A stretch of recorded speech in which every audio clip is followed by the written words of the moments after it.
Yo, what's up? I'm Farming Bip. I have the #1 build for Graves, and I'll show you how to play Spirit Graves after the recent buffs. I made a similar video for this for my gun debuff build, and I changed up the build, so if you still want it, I'll leave a copy of it in the pinned comment alongside this main Spirit build, which I'll be talking about. There will also be timestamps for everything I talk about, so move on to the part where you need help on the most. I'll go over the build, hero matchups, how you should play lane, earn fights, ending the game, and some common mistakes and tips to better play Graves. As I was recording this video, Yoshi pulled out a patch, which nerfed the ghoul damage and the skull damage a little tiny bit. It was mostly a ghoul nerf overall, so going Echo Shard 1 is probably still even better now than it was before, and I don't think the damage difference really did anything to Graves. Starting off with the build ability points, I go skull max to get the additional 2 skulls, as by the time I have the 1 max, I should have a spike in heroic aura in the build to do some nice damage. Then I put a point in essence theft to get the max spirit resistance steal. Then I go wall max into ultimate max and then essence theft last. You can go a lot of different paths for your ability points with Graves, as you can go wall max for the 2 ghouls, essence theft max for steal against like super gun carries, even though I wouldn't go this just because it's kind of boring. You could also go ult max, as any of these work, and there isn't really a bad one. It's just I find one to be more enjoyable and easier to carry on than the other 3. Moving on to the actual build, it's all going to be annotated, going left to right, but I'll go over the most important stuff since it's already annotated. But most of the stuff I'll go over is dependent on the game, which I already annotated, but if there are multiple gun carries, rushing suppressor and disarming hex is really broken, and in games where you need to 1v9, buying heroic aura early works because you're able to burst down the enemies when they don't expect it. And the only major question I get asked in this build is why I get Echo Shard this early and not on the 2. I do this because I think putting it on the 1 while they don't have Ricochet this early, as I have more uptime on my Echo Shard to burst people down before they get something like Ricochet to just one-shot them all. And it gives me a lot more damage than putting it on the 2, as it is more consistent with heroic aura in the early game. It is also really easy to carry games with 1 max, and that's how I play it most often, as if I put Echo Shard on the 1 with heroic aura, I should be able to take a walker really early on, allowing me to snowball a lot harder than if I had placed it on the 2 and been forced to fight with my team. Post Echo Shard I stack a defense, and I don't run duration or cooldown early, as I have enough duration throughout the game with Arcane Surge and Spiritual Overflow at 28%, which is the same as Duration Extender, and it's more fitting in the build as I already have Arcane Surge in the early game, and I get Spiritual Overflow already for the lifesteal, which is just kinda nice in my opinion, so spending another slot to get Duration Extender feels kinda pointless. You can run both, but I'd rather get a stronger damaging item, and I don't see a point in getting more than 28% duration at that point in the game unless it's really late game past refresher, as the only thing that benefits from getting more duration would be the stun and the ultimate, and the stun wouldn't really affect it much, as if they're already getting stunned late into the game, they're gonna get picked off in one shot, so it only really affects the ultimate. Now cooldown is the one I dislike the most, as up until the tier 4 cooldown, it doesn't really help your kit. Cooldown affection does not affect tier 1, which is the way I play the most, as it doesn't affect how fast it comes back, but instead it reduces the amount of souls it takes to get another stack of your 1. So let's say you had a tier 4 cooldown reduction, it wouldn't make your skulls come back quicker, instead you just have a ton of them with a 13-second cooldown. The cooldown would not change, it'd be 13 seconds, you just have a lot more of them. So one of the only items that does work to reduce the Jar of Dead cooldowns is Rapid Recharge, which moves them from 13 to 9 seconds, which is why I buy it over cooldown reduction, as I think it flows better, and it's only really useful in the late game where you need to get more ultimate playstyle and less cooldown on your Echo Shard and your heroic aura. So in general, I'm not really a big fan of it, as the only time you would use cooldown would be on the ultimate, and you'd have to sit on it for quite a long time to get 4800 extra souls for it to be on your actives and items, as having lower cooldown on your wall isn't really that important compared to spending 3200 souls on something else in my opinion. And if they do change the cooldown on the 1, I'll consider buying it more, as the only item that really affects the 1 right now is Rapid Recharge, so cooldown is more just a luxury item in the late game alongside Duration Extender, so it's just up to you,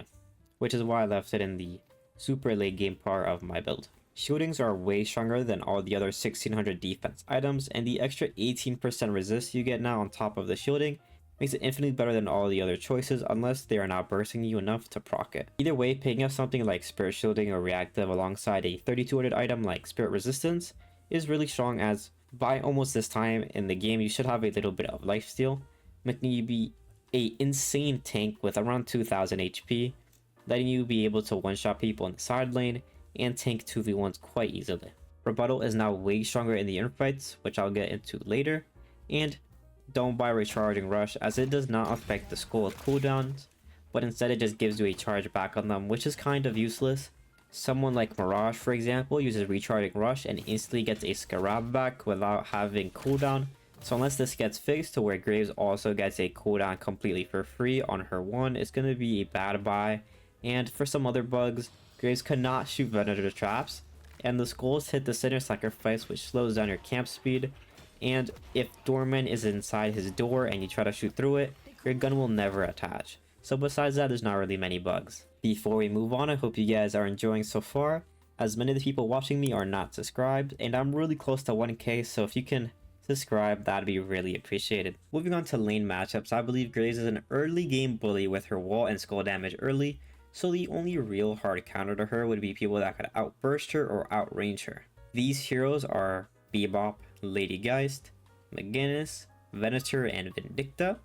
Against these heroes, it's better off to just not fight, as they will either outrange you, outburst you, or do both. Bebop can hook you early, shred you with his bombs, and his gun damage is insanely high when you have really low HP. Geist heals off of every single interaction and outfarms you, and McGinnis outshoves the lane and kills everything with her ultimate. Venator and Vindicta both outrange you and outburst you, as Venator will gut punch you with his shotgun, melee you, and do half your HP, and Vindicta you will never be able to reach while she is in the sky. So in most cases I just swap out of these two lanes in specific, as it's almost impossible to beat them, and I buy something like Suppressor or Disarming Hex and just play for the team. Now for the good matchups, almost all the rest are really good, but the standout ones would be Apollo, as you can throw skulls while he is fencing and he can't break them, and he is weaker than you throughout the entire game. Silver is also one of them, as if you buy Suppressor or Disarming Hex, she loses to you in every single interaction,